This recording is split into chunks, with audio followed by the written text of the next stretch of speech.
Usted viene denunciando hace ya algunos días que hay una orden de arresto en su contra por parte del régimen de Nicolás Maduro. ¿Cuáles son los datos que tiene sobre esto? Mira, la decisión la tiene hoy Maduro. El riesgo para nosotros no es nuevo. Las amenazas no son nuevas. Lo que hoy se reedita, digamos, lo que hoy impulsa nuevamente el régimen es la pretensión de secuestrarme. Hoy en Venezuela, como tú sabes, no hay Estado de Derecho. Hay un régimen señalado por delitos de lesa humanidad, es decir, que tortura, encarcela, asesina y que ha perseguido sistemáticamente a la oposición. Esto se viene a sumar y a tratar de configurar, obviamente, para Maduro tratar de hacer lo único que saben hacer estos regímenes autoritarios o totalitarios, que es tratar de mantener el poder. Por eso he advertido con mucha vehemencia en los recientes días y otros voceros de la oposición en Venezuela la pretensión del régimen de buscar encarcelarme, como lo hicieron ya en el 2019 por unas horas y como han amenazado constantemente en estos últimos 4 años. Usted lo dijo, hay rumores durante los últimos años, siempre hubo rumores al respecto, incluso detenciones fallidas. ¿Por qué esta vez es distinto? ¿Tiene algún dato particular? Mira, en este momento el régimen busca tratar de cara al 2024 de otra vez afianzarse en el poder. No como debería, por cierto, no con el respaldo popular porque no lo tiene. No tiene ningún tipo de querencia en el pueblo de Venezuela. Como no lo tiene, empieza a configurar un cuadro de purga interna, primero, como todos estos regímenes autoritarios. Luego, y ayer amenazaba, por cierto, Maduro con no dar o adelantar incluso la elección presidencial, cuando lo que queremos venezolanos precisamente es la fecha de elección presidencial. Entonces, esto busca configurar a Maduro como un Ortega o como un Maduro del 2018, cuando ilegalizó partidos, cuando inhabilitó candidatos. ¿Qué estamos haciendo? Bueno, saliendo del paso a las amenazas y como siempre, haciéndole frente a todas las amenazas y riesgos que una y otra vez ha hecho el régimen de Maduro. Recién hablaba de Ortega. Ortega tuvo la práctica de encarcelar a todos los candidatos presidenciales. ¿Usted teme que esto es lo que vaya a pasar de aquí hasta que se concrete una elección presidencial? Mira, para eso tenemos que no solamente prevenirnos, sino prepararnos. Maduro es un dictador. No tenemos que darle ningún tipo de buena vista o buena fe a un régimen como el de Maduro. Tenemos que prepararnos. Por eso la advertencia, por eso la primaria convocada en Venezuela, por eso la necesidad de un acuerdo país que incluso en el escenario de que persiga a la dirigencia, que ilegalice partidos como ya están ilegalizados en Venezuela, poder utilizar la elección del 2024 que nos deben a todos los venezolanos, o antes, como dijo el mismo Maduro, que le ponga fecha, sin duda, para dar solución a este terrible conflicto que ustedes han visto incluso en Argentina. Mira, en Argentina hemos visto a venezolanos, muy trabajadores, la mayoría, por cierto, como buscando nuevas oportunidades. Hemos visto en América Latina a venezolanos caminando, buscando oportunidades, o simplemente lo rudo, lo doloroso de la persecución, la represión que hemos sufrido en Venezuela. Por lo cual no tenemos que esperar ninguna buena voluntad del régimen, sino por el contrario, prepararnos para evitar que sucedan y que incluso si sucede, poder también darle frente a este régimen y hacer que nuestro voto valga, hacer que nuestros derechos valgan por organización, por movilización, no porque estén garantizados hoy en Venezuela. Recién recordaba las palabras de Maduro de las últimas horas, hablando, deslizando la posibilidad de que no, las elecciones no fueran en 2024, sino que fueran antes, dando a entender que ustedes no estarían preparados para eso. Sí, ¿Están esa es la preparados? intención del régimen. Esa es la intención del régimen. Mira, ya la preparación pasa por unificar a la alternativa democrática nuevamente. ¿Y por qué digo nuevamente? Porque lo hemos logrado en el pasado. Hace 10 años, hace una década, cuando hicimos la primera primaria para elegir un candidato presidencial, pero también en el 2015, cuando elegimos a la Asamblea Nacional primero en primarias para unificar, para unir a la oposición. Un factor clave para enfrentar estos regímenes populistas, totalitarios, es la unidad de los factores que adversan. Y atención con esto, no es unanimidad, no hace falta la unanimidad, pero sí la unión y la organización para enfrentar con un candidato único, con una propuesta única, con una plancha en el caso del 2015 en la Asamblea Nacional. Así que sí, vamos a estar preparados para enfrentar a Maduro y no solamente para enfrentarlo, para derrotarlo. Electoralmente Maduro es derrotable. Mira, Fernando, yo me enfrenté a Maduro en una arena donde él es un dictador, donde estábamos reclamando el derecho de los venezolanos precisamente al reclamar la presidencia encargada para convocar una elección presidencial. Y logramos resistir. y logramos a gran riesgo, y hoy también hay nuevas amenazas producto de esos riesgos que asumimos, electoralmente Maduro es absolutamente derrotable. Y por eso inicia temprano la persecución. Y por eso inicia temprano las amenazas. Si el régimen de Maduro quiere adelantar la elección, que lo hagan, que le pongan fecha, porque nos las deben desde el 2018, porque los venezolanos le van a dar una elección, le vamos a dar no solamente del rechazo que le tenemos, sino de la necesidad y la querencia que tenemos de un mejor país. ¿Cuál es la primaria que usted se imagina? Porque hay muchas dudas, ¿no? ¿Quiénes pueden participar? ¿Quiénes serán los candidatos? ¿Quiénes pueden participar? Si solo los que están adentro de Venezuela, si esa inmensa mayoría de venezolanos que salió del país. ¿Qué papel va a tener el Consejo Nacional Electoral? ¿Cuál es la primaria que usted se imagina y quiere? Una primaria que unifique, una primaria que una primaria que sane heridas, una primaria que abandere a quien ya puede derrotar a Maduro, que es la unidad, de nuevo. Y luego, obviamente, ponerle nombre a esa fórmula, entendiendo que puede ser perseguido quien gane, entendiendo que incluso pudieran tratar de replicar lo que sucedió, por ejemplo, en Barinas, en el estado llanero venezolano, donde al ganador de la elección lo inhabilitaron luego de ganar. Sabiendo eso, que nos enfrentamos a una dictadura, la primaria que yo quiero, que los venezolanos queremos, por la cual estamos trabajando, es una que unifique y que sea consciente de que enfrenta una dictadura. Dicho esto, hay una base fundamental, que todos tengamos el derecho a elegir y ser elegidos. Es decir, no es Maduro quien puede elegir nuestro candidato con persecución, inhabilitaciones, etcétera. No, todos debemos poder participar de manera competitiva para poder mejor unificar. Y lo segundo, el derecho a elegir. Es decir, no importa si tú estás en Buenos Aires, en Quito, Miami, La Guaira, mi tierra natal, tú debes poder tener el derecho a poder elegir.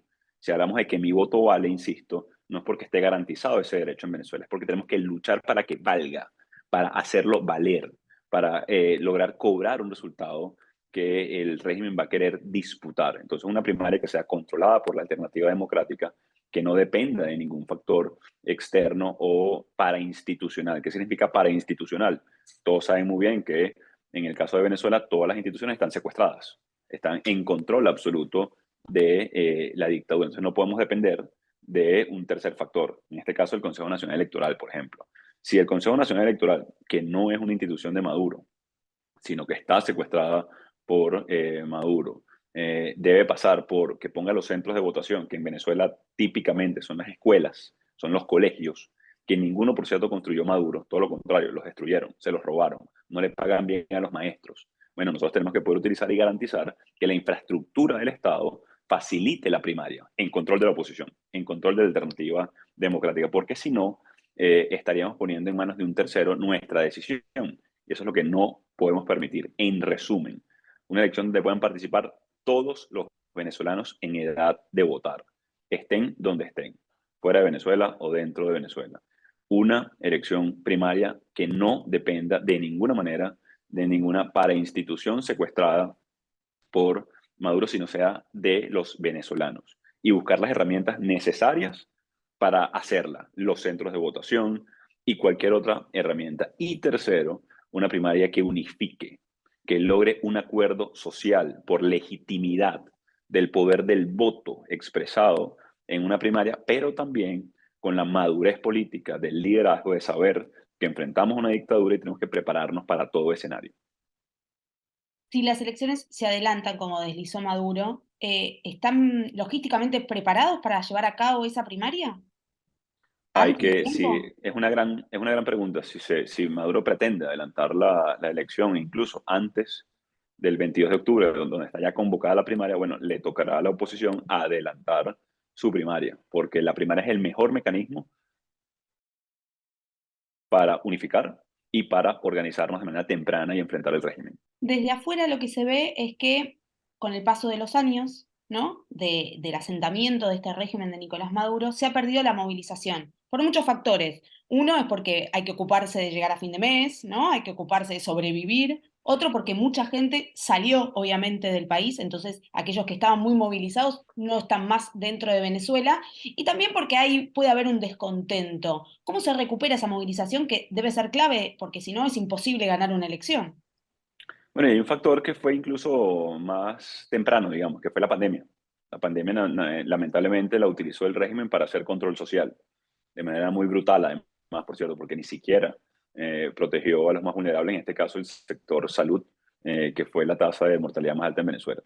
Pero en este caso la movilidad o la movilización se recupera social, política, como lo estamos haciendo en este momento. Por ejemplo, los maestros hoy están altamente movilizados en Venezuela, exigiendo por sus reivindicaciones salariales y laborales. Como tú sabes, un maestro gana $5, atención, al mes. Al mes. Nadie sobrevive, ni siquiera vive, sobrevive ni siquiera con $5 al mes. O sea que hay un descontento social muy claro que hay que canalizar, que es lo mismo que se expresó en el 2015 cuando ganamos la asamblea, en el 2016 y 17 cuando nos movilizamos, en el 2019 cuando instalamos el gobierno interino en Venezuela. ¿Qué tenemos que hacer ahora, Fernanda? Canalizar esto a una solución. Nosotros tenemos que ser otra vez luz de solución para los venezolanos, a través, en este caso, de una opción electoral, de dar muestras de unidad en el país y que esa reivindicación laboral que está reclamando el maestro solo será posible en democracia, porque ya sabemos, y ellos mismos lo confesaron, la dictadura de Maduro, que saquearon el país. No tenía que ver con ningún bloqueo, con ninguna sanción. Ellos confesaron, acaban de confesar, que nada más y nada menos se robaron 21.000 millones de dólares en 3 años, apenas 3 años. Y quiero ponerlo en perspectiva, eso es un tercio del PIB venezolano hoy. Es decir, en 3 años se robaron, saquearon, porque esto ya no tiene ni siquiera dimensión, un tercio del PIB. Pero si vamos a los últimos 20 años, Fernanda, se robaron 600.000 millones de dólares. Hoy lo que representa es 10 veces el tamaño del PIB venezolano o el tamaño que debería tener si no hubiesen saqueado el país. Entonces yo confío en los venezolanos y que esta primaria va a lograr canalizar todo ese descontento, toda esa expectativa de cambio, toda esa necesidad de superar la crisis para derrotar a Maduro y lograr no solamente otra vez una nueva movilización que hemos tenido grandísima en los últimos 20 años en Venezuela, sino definitivamente la solución a esta tragedia. Recién hablaba de la purga, ¿no? Chavista que está haciendo en este momento el régimen. ¿Por qué cree que la hace ahora? Porque se acerca una elección presidencial precisamente, y estos tipos de regímenes autoritarios lo hacen en momentos donde tienen que afianzar su poder interno o simplemente necesitan el conflicto para unificar a su base. Entonces, Maduro lo que está haciendo es una respuesta a lo interno de sus bases por un gran saqueo que están reconociendo. Esto es el primer quiebre a lo interno del PSV público, digamos, que pareciera una guerra entre mafias, y la es, por cierto, porque el que dirige la corporación, digamos, del régimen es Maduro. No es Tarek El Aissami, no es algún otro, es directamente Maduro. Ahí no puede haber duda a nivel internacional y lo señala así la Corte Penal Internacional, lo señala así lo que significa las sanciones, pero también incluso los señalamientos de los Estados Unidos, por ejemplo.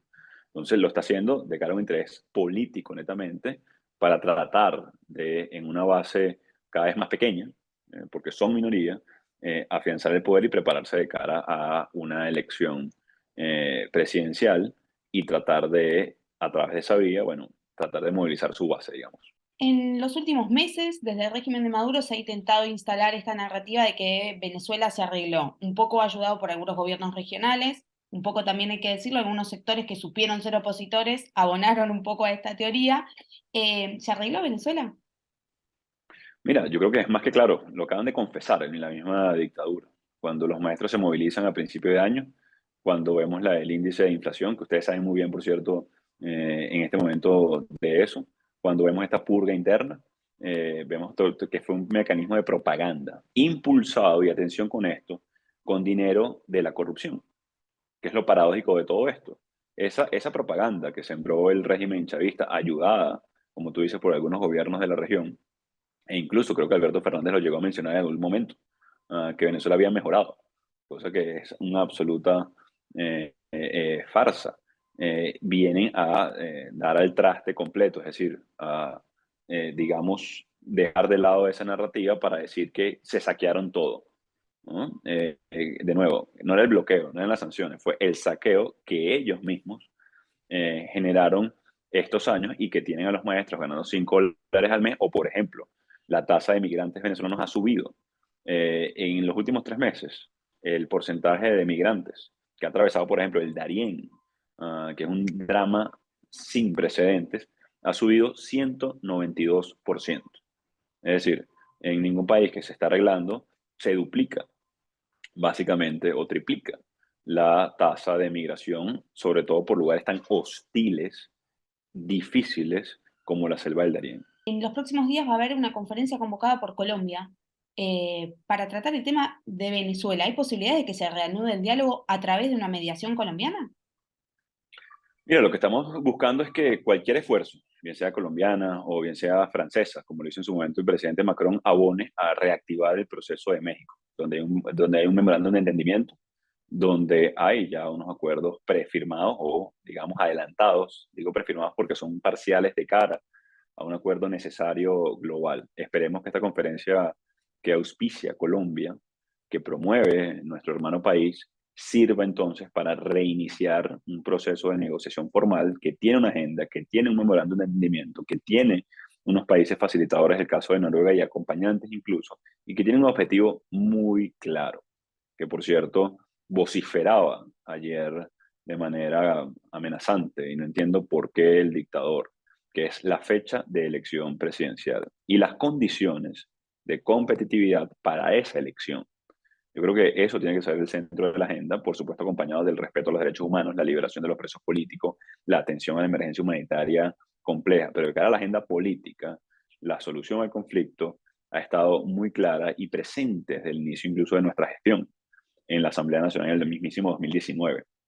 Así que mi petición al presidente Petro y a los gobiernos que están colaborando en esa, digamos, iniciativa es que promuevan, faciliten el reinicio de la negociación formal y que promuevan un acuerdo que tiene como objetivo solucionar la crisis en Venezuela a través de la elección presidencial. ¿Qué se necesita para que una elección sea libre? ¿Qué actores internacionales pueden intervenir? ¿Qué puntos claves son para que esa elección se pueda llevar a cabo y que sean realmente democráticas y libres? Fecha, lo primero, cronograma, pareciera elemental, pero hoy no existe, incluso el dictador lo utiliza como amenaza, jugar con la fecha. Es tan importante que fíjate cómo lo utiliza el mismo dictador. Dos, las condiciones de competitividad. ¿Qué significa esto? Bueno, pudiéramos hablar aquí largamente de la censura, de la utilización de recursos del Estado, pudiéramos hablar de los puntos de votación, pero creo que el mejor herramienta que tenemos hoy es un informe que hizo la Unión Europea el pasado 2021, donde hay 27 consideraciones técnicas, políticas y electorales para hacer de una elección competitiva. Y ahí reúne entonces a la Unión Europea y a la comunidad internacional de los mecanismos y formas para hacer competitiva técnicamente, políticamente y electoralmente esa elección. Y lo tercero, mira, tiene que ver con la posibilidad de disputarnos el poder en buena lid en Venezuela. Maduro amenaza porque se sabe electoralmente débil. Maduro persigue porque se sabe electoralmente débil. Y atención que utilizo la palabra electoralmente, ¿no? Obviamente, él hoy domina el aparato represivo. Él hoy domina el aparato de propaganda del Estado venezolano, que no es poca cosa, incluso el de los recursos. Por lo cual nosotros tenemos que hacer de esa elección una elección que dispute el poder competitiva para lograr una transición en Venezuela. Si nosotros procuramos esas condiciones, nosotros tenemos una fecha de finalización de esta tragedia. Y a eso le teme Maduro, e insisto, y por eso juega, incluso amenazando con la fecha. Para nosotros eso no es una amenaza, para nosotros eso es una clara condición para derrotarlo. Si yo te diría hoy, Fernanda, que el 30 de enero del 2024 es la elección presidencial en Venezuela, tú automáticamente empiezas a pensar en el cambio, automáticamente empiezas a pensar en la salida del régimen si cumplimos ahora también a lo interno nuestras condiciones, que es la unidad, que es la unión de todos los factores, que es esa primaria que estamos convocando. Así que por ahí tiene que ir nuestro esfuerzo y la gran petición que hemos tenido a la comunidad internacional. Cronograma de elección, elección competitiva y apegarnos a las sugerencias de la Unión Europea en ese informe de los 27 puntos y hacer de esa elección, obviamente, una elección que logre la transición en Venezuela. En los últimos días, el Papa Francisco fue muy contundente con respecto a Nicaragua. Nunca lo había sido tan directamente, tan duro directamente, y lo fue. Pero nunca lo fue así con Venezuela, donde también hay presos políticos, donde hay represión. ¿Por qué cree que el Papa Francisco no se pronuncia tan tajantemente sobre Venezuela? Bueno, ni con Cuba tampoco. Yo espero, la democracia es la democracia en cualquier parte del ¿Verdad? planeta. En Bielorrusia, en Bielorrusia, en Venezuela, obviamente, en Cuba, en Nicaragua, en Myanmar o en cualquier otra parte del planeta. Lo que debe hacer el Papa y lo que debemos hacer todos es, bueno, tener un mismo criterio, un parámetro. La lucha del mundo actual no es entre izquierdas y derechas. Pudiera decir incluso que es anacrónica.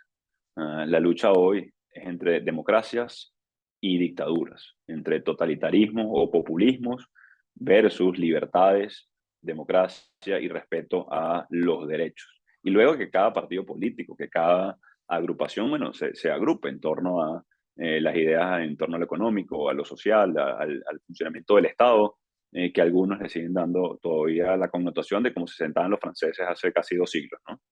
Entre izquierda y derecha. Yo creo que esto tiene que evolucionar desde los pensamientos más occidentales al resto. Vemos lo que pasa en Ucrania, insisto, vemos lo que pasa en este momento con la guerra desatada, que de nuevo no tiene que ver con un tema ideológico, tiene que ver con un tema de democracia, respeto a la soberanía, tiene que ver con un tema de libertades.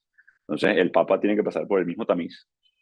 Lo que sucede en Nicaragua, en Venezuela, en Cuba o en Bielorrusia. Y es lo que esperamos todos los católicos. Yo soy católico, por ejemplo, esa es mi religión, digamos. Entonces, es lo que estamos esperando del liderazgo, del primer liderazgo de la Iglesia Católica en el mundo entero.